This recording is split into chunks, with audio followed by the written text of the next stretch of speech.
ನಮಸ್ಕಾರ, ಇದು GHPS ಮಲ್ಲಿಗೆರೆ ಶಾಲೆ. ನಾನು ಇಲ್ಲಿಯ ಸೈನ್ಸ್ ಟೀಚರ್ ಹರ್ಷ. ಸೊ ನಮ್ಮ ಶಾಲೆಯಲ್ಲಿ ಮಕ್ಕಳಿಗೆ ಸೈನ್ಸನ್ನ ಕಲಿಸ್ಕೊಡೋಕ್ಕೆ ನಾವು ಯಾವ ರೀತಿ ಒಂದು ವ್ಯವಸ್ಥೆಯನ್ನು ಮಾಡ್ಕೊಂಡಿದ್ದೀವಿ ಅಂತ ಇಲ್ಲಿ ಹೇಳ್ಕೊಡ್ತೀನಿ. ಸೊ ಇವರು ನಮ್ಮ 6 ಮತ್ತು 7ನೇ ತರಗತಿ ಮಕ್ಕಳು. ಸೊ ಇಲ್ಲಿ ಮಕ್ಕಳಿಗೆ ಸೈನ್ಸ್ ಪಾಠವನ್ನು ಬರೀ ಬುಕ್ಕು ಹಾಗೂ ಎಕ್ಸ್ಪ್ಲೇನ್ ಮಾಡೋ ಬದಲು ನಾವೊಂದು ಲ್ಯಾಬ್ ಸೆಟಪ್ ಥರ ಮಾಡ್ಕೊಂಡಿದ್ದೀವಿ. ಸಿಂಪಲ್ಲಾಗಿ ಏನು ನಮ್ಮ ಕ್ಲಾಸ್ ರೂಮಲ್ಲಿ ಜಾಗ ಇದೆಯೋ ಅಷ್ಟನ್ನೇ ಬಳಸ್ಕೊಂಡು ಒಂದು ಲ್ಯಾಬ್ ಸೆಟಪ್ ಥರ ಮಾಡ್ಕೊಂಡಿದ್ದೀವಿ. ಅದೇ ರೀತಿ ಮೇಲ್ಗಡೆ ಒಂದು ಅದಕ್ಕೆ ಎಕ್ಸ್ಪೆರಿಮೆಂಟ್ಸ್ಗೆ ಎಕ್ಸ್ಪ್ಲನೇಷನ್ ಕೂಡ ಚಾರ್ಟ್ ಮುಖಾಂತರ ಮಾಡ್ಕೊಂಡಿದ್ದೀವಿ. ಇಲ್ಲಿ ಏನು ಸೈನ್ಸ್ ಎಕ್ಸ್ಪೆರಿಮೆಂಟ್ಸ್ ಇದೆ 6 ಮತ್ತು 7ನೇ ತರಗತಿಗೆ, ಅದನ್ನು ಒಂದು 10 ಭಾಗಗಳಾಗಿ ನಾವು ಡಿವೈಡ್ ಮಾಡ್ಕೊಂಡಿದ್ದೀವಿ. Sound, electricity, light, magnate, mechanics, ಈ ಥರ ಒಂದು 10 ಭಾಗಗಳು ಮಾಡ್ಕೊಂಡಿದ್ದೀವಿ. ಹಾಗೆ ನಾನು ತೋರಿಸ್ಕೊಳ್ತಾ ಹೋಗ್ತೀನಿ ಏನೇನಿದೆ ಅಂತ. ಫಸ್ಟ್ ಒನ್, ಇಲ್ಲಿ ಶಬ್ದಕ್ಕೆ ಸಂಬಂಧಪಟ್ಟಂಥ ಒಂದಷ್ಟು ಎಕ್ಸ್ಪೆರಿಮೆಂಟ್ಗಳನ್ನ ನಾವು ಮಾಡ್ತೀವಿ. ಸೊ ಇಲ್ಲಿ ಟ್ಯೂನಿಂಗ್ ಫೋರ್ಕ್ಸ್ ಇದೆ, ಇಲ್ಲಿ ಬಲೂನ್ ಮುಖಾಂತರ ಯಾವ ಥರ ಶಬ್ದ ಪ್ರೊಡ್ಯೂಸ್ ಆಗುತ್ತೆ, ಅದೇ ರೀತಿ ನಮ್ಮ ಮಾನವನ ಗಂಟ್ಲಲ್ಲಿ ಯಾವ ಥರ ಶಬ್ದ ಪ್ರೊಡ್ಯೂಸ್ ಆಗುತ್ತೆ ಅಂತ ತೋರ್ಸೋಕ್ಕೆ ಇಲ್ಲೊಂದಷ್ಟು ಎಕ್ಸ್ಪೆರಿಮೆಂಟ್ಸ್ ಇದೆ. ಇದು ನಮ್ಮ ತುಂಬ ಇಂಪಾರ್ಟೆಂಟ್ ಅಂತ ಸೆಕ್ಷನ್ನು. ವಿದ್ಯುತ್ ಶಕ್ತಿಗೆ ಸಂಬಂಧಪಟ್ಟಂತಹ ಒಂದು 10ರಿಂದ 15 ಎಕ್ಸ್ಪೆರಿಮೆಂಟ್ಸ್ನ ಮಾಡ್ಬೋದು. ಇಲ್ಲಿ ಒಂದು ಸೋಲಾರ್ ಪ್ಯಾನಲ್ ಯಾವ ಥರ ವರ್ಕ್ ಆಗುತ್ತೆ ಅನ್ನೋದು ಒಂದು ಎಕ್ಸ್ಪೆರಿಮೆಂಟ್ ಇದೆ. ಇದೆಲ್ಲ ಆ್ಯಕ್ಚುಲಿ ತುಂಬ ಚೆನ್ನಾಗಿ ಕೆಲಸವನ್ನು ಮಾಡುತ್ತೆ. ವಿದ್ಯುತ್ ಮಂಡಲ, ಸಿಂಪಲ್ ವಿದ್ಯುತ್ ಮಂಡಲ. ಇಲ್ಲಿ ನೋಡಿದ್ರೆ ಇಲ್ಲೊಂದಷ್ಟು ಎಕ್ಸ್ಪೆರಿಮೆಂಟ್ಸ್ ಇದೆ. ಅವರಿಗೆ ವಿದ್ಯುತ್ ಮಂಡಲದ ಐಡಿಯಾ ಬರುತ್ತೆ. ಅದೇ ರೀತಿ ಯಾವ ಥರ 7 ಬಣ್ಣ ಸೇರಿ ಒಂದು ಬಿಳಿಯ ಬಣ್ಣ ಆಗುತ್ತೆ ಅಂತ ತೋರ್ಸೋಕ್ಕೆ ಒಂದು ಎಕ್ಸ್ಪೆರಿಮೆಂಟ್ ಇದೆ. ನಂತರ ಇಲ್ಲಿ ನೋಡಿದ್ರೆ ವೈಬ್ರೇಷನ್ ಮಿಷನ್ಸು ಹೆಂಗೆ ಕೆಲಸ ಮಾಡುತ್ತೆ, ನಮ್ಮ ಫೋನಲ್ಲಿ ವೈಬ್ರೇಷನ್ ಯಾವ ಥರ ಪ್ರೊಡ್ಯೂಸ್ ಆಗುತ್ತೆ ಅಂತ ತೋರ್ಸೋಕ್ಕೊಂದು ವಿದ್ಯುತ್ ಮಂಡಲ ಇದೆ. ಅದು ಬಿಟ್ಟರೆ ಇಲ್ಲಿ ಮೋಟರ್ ಯಾವ ರೀತಿ ಕೆಲಸ ಮಾಡುತ್ತೆ ಅಂತ ತೋರ್ಸೋಕ್ಕಿದೆ.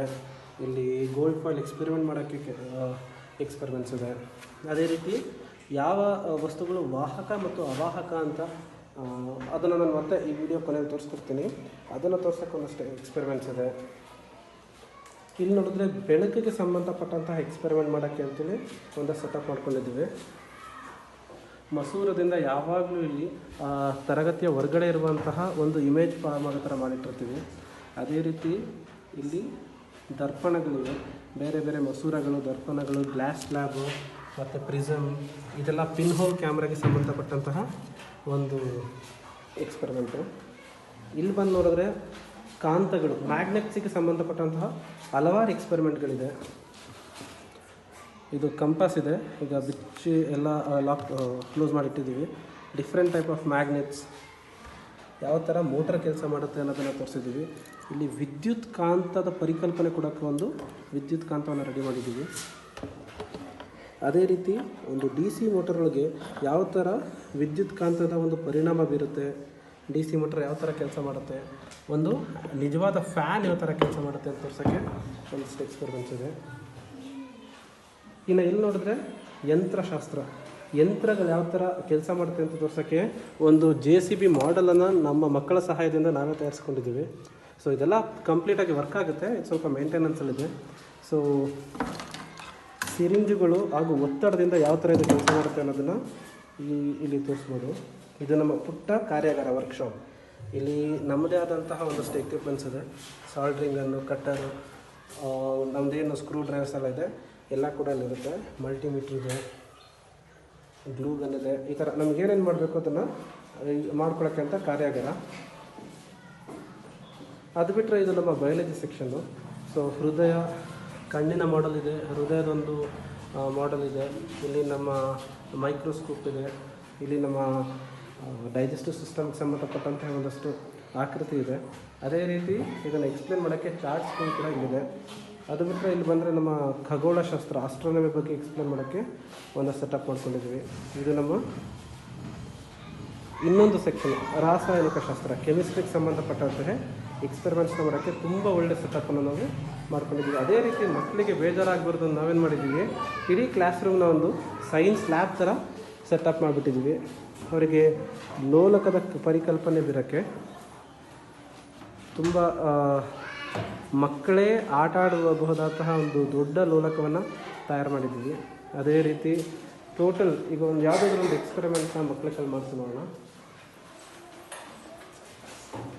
ಓಕೆ ಬನ್ನಿ.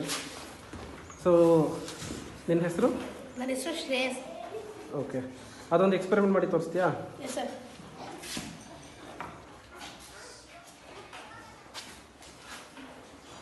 ಸೊ ಏನು ಎಕ್ಸ್ಪೆರಿಮೆಂಟ್ ಮಾಡ್ತಾ ಇದೆಯಾ ಸರ್? ಇದು ಒಂದು ಸ್ಪೀಕರು ಮತ್ತು ಒಂದು ಬ್ಯಾಟ್ರಿ ತಗೊಂಡಿದ್ದೀನಿ. ಇದರ ಮೂಲಕ ಯಾವ ಥರ ವಿದ್ಯುತ್ ಹರಿಯುತ್ತೆ ಅನ್ನೋದನ್ನು ನಾನು ಎಕ್ಸ್ಪ್ಲೇನ್ ಮಾಡ್ತೀನಿ. Okay okay. ಇಲ್ಲಿ ವಿದ್ಯುತ್ ಹರಿಯಲು ಜಾಗ ಇಲ್ಲ, ಆದ್ದರಿಂದ ಇದು ವರ್ಕ್ ಆಗ್ತಿಲ್ಲ. ಹಿಂಗೆ ಟಚ್ ಮಾಡಿದ ತಕ್ಷಣ ಸ್ಪೀಕರ್ ವರ್ಕ್ ಆಗ್ತಿದೆ.